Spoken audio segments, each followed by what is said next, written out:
Les lunettes, quand on porte des lunettes, c'est un outil pour voir, et même pour lire. Donc c'est un outil d'esclave, au sens où je l'entends. C'est-à-dire quelqu'un qui va... Parce que pour parler, je n'ai pas besoin de lunettes. Donc le maître, lui, parle.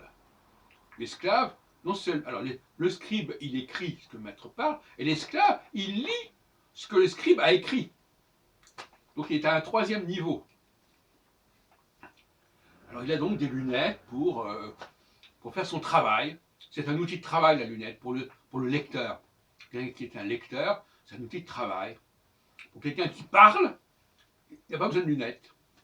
Et pour quelqu'un qui écrit, comme le scribe, qui prend note, éventuellement il peut avoir des lunettes, mais il peut ne pas en avoir. Parce qu'une chose est de déchiffrer l'écriture de quelqu'un, une autre chose est d'écrire soi-même. Ce n'est pas du tout le même niveau. On va d'ailleurs préciser qu'autrefois,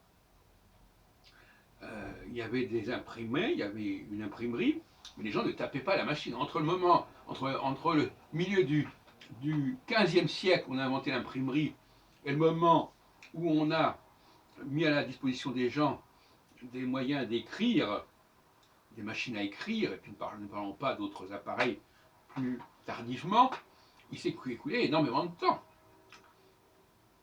Autrement dit, l'accès à l'écrit était d'abord un accès à l'écriture cursive, à l'écriture manuscrite. Et effectivement, pour cela, il fallait quand même avoir il fallait avoir une très bonne vision pour cela. Et on usait sa vision, l'esclave, le serviteur usait sa vision, et il avait besoin de binocles, il avait besoin de lunettes pour pouvoir continuer à travailler. Et s'il avait... alors c'est vrai pour toutes les professions où on est censé lire des documents pour son travail. Non seulement les lire, mais les lire à voix haute. Le comédien, par exemple, il faut qu'il lise son texte. Pas simplement s'en souvenir comme ça, en ayant écouté quelqu'un parler. En tout cas, ça ne me paraît pas une opération très simple. Donc, les lunettes, c'est un outil de travail qui sert à, notamment, accomplir un travail de lecture. Pas de lecture simplement, au sens de je lis un texte, mais je le lis à voix haute. Et donc j'imite celui qui a écrit le texte. Sous le drame de l'esclave, c'est qu'il imite le maître.